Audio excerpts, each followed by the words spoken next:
You guys will find that you have passions, and having a passion is a gift.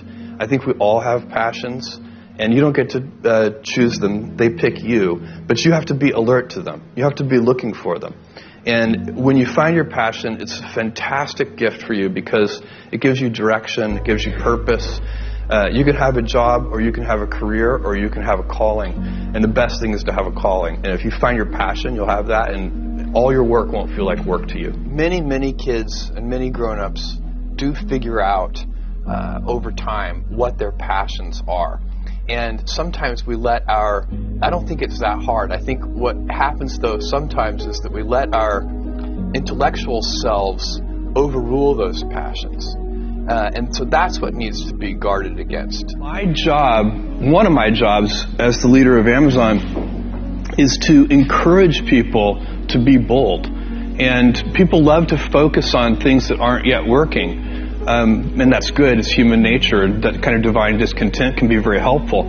But it's incredibly hard to get people to take bold bets. And you need to encourage that. And if you're going to take bold bets, they're going to be experiments, and if they're experiments, you don't know ahead of time whether they're going to work. Experiments are, by their very nature, prone to failure. But a few big successes compensate for dozens and dozens of things that didn't work. So, bold bets, AWS, Kindle, Amazon Prime, our third-party seller business, all of those things are examples of bold bets that did work, and they pay for a lot of experiments. I've made billions of dollars of failures at Amazon.com. Literally, billions of dollars of failures. And, you might remember Pets.com or Cosmo, or, give myself a root canal with no anesthesia very easily. None of those things are fun, but they don't matter. What really matters is companies that don't continue to experiment, companies that don't embrace failure, they eventually get in a desperate position where the only thing they can do is make a kind of Hail Mary bet at the very end of their corporate existence. Whereas companies that are, making bets all along, even, big bets, but not bet the company bets. I don't believe in bet the company bets. That's when you're desperate. That's the last thing you can do. It's not. You could be out of work and have terrible work-life balance. Even though you've got all the time in the world, right. You could just feel like, oh my God, I'm miserable, and you would be draining energy. And so you have to find that harmony. It's a much better word. And I think for most people, it's about meaning. People want to know that they're doing something interesting and useful.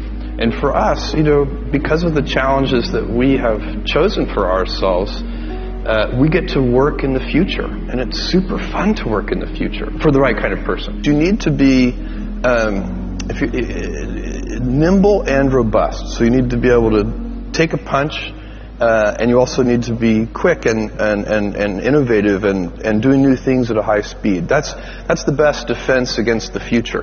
And you have to always be leaning into the future. If you're leaning away from the future is going to win every time. Never, ever, ever lean away from the future. We all have adversity in our lives. I doubt if you really, if you know somebody, any friend or anybody that you talk to, there's no lack of adversity, and by the way, that's good, because it's what teaches us how to get back up. You fall down, you get back up. It always happens. And you get certain gifts in life, and you want to take advantage of those. But I guess my advice on adversity and success would be to be proud not of your gifts, but of your hard work and your choices. So, you may be, the kinds of gifts you get in life, you might be really good at math. It might be really easy for you. That's a kind of gift. But practicing that math and taking it to the next step, that could be very challenging and hard, and take a lot of sweat. That's a choice. You can't really be proud of your gifts because they were given to you. You can be grateful for them and thankful for them. But your choices, you choose to work hard. You choose to do hard things. Those are choices that you can be proud of. Being an inventor requires, because the world is so complicated, you have to be a domain expert. I mean, in a way, even if you're not at the beginning, you have to learn enough so that you become a domain expert. But the danger is once you become a domain expert, you can be trapped by that knowledge. And so inventors have this paradoxical ability to have that, 10,000 hours of practice and be a real domain expert and have that beginner's mind. Have that look at it freshly, even though they know so much about the domain. And that's the key to inventing. You have to have both. And I think that is intentional. I think all of us have that inside of us, and we can all do it, but you have to be intentional about it. You have to say, yeah, I am going to become an expert, and I'm going to keep my beginner's mind. You can't skip steps. You have to put one foot in front of the other. Things take time. There are no shortcuts. But you want to do those steps with, passion and ferocity. It's easy to have ideas. It's very hard to turn an idea into a successful product. There are a lot of steps in between, and it takes persistence, relentlessness. So I always tell people who think they want to be entrepreneurs, you need a combination of stubborn relentlessness and flexibility. And you have to know when to be which. And basically you need to be stubborn on your vision, because otherwise it'll be too easy to give up. But you need to be very flexible on the details, because as you go along pursuing your vision, you'll find that some of your preconceptions were wrong. And you're going to need to be able to change those things. So I think taking an idea successfully all the way to the market and turning it into a real product that people care about and that really improves people's lives is a lot of hard work. Don't try to chase what is kind of the hot passion of the day.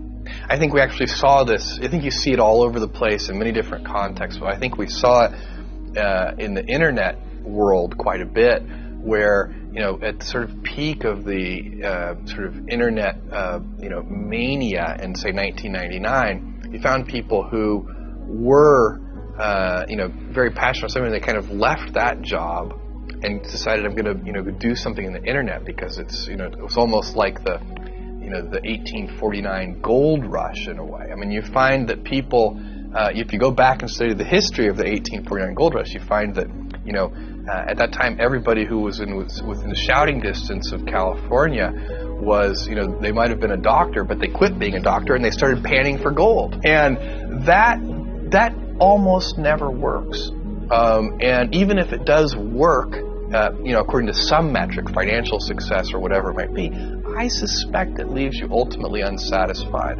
So you really need to be very clear with yourself. And I think one of the best ways to do that is this notion of projecting yourself forward to age 80, looking back on your life and trying to make sure you've minimized the number of regrets you have. That works for career decisions. It works for family decisions. Do you want? I have a 14-month-old son, and it's very easy for me to, if I think about myself when I'm 80, I know I want to watch that little guy grow up.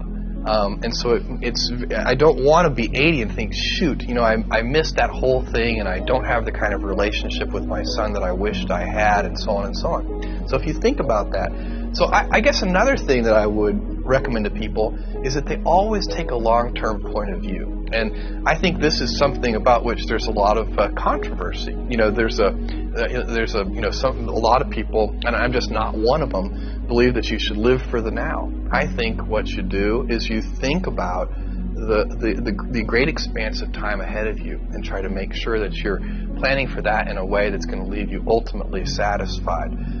So this is just this is the way it works for me. And I mean, everybody needs to find that for themselves. So I think there are a lot of paths to satisfaction, and you need to find one that works for you.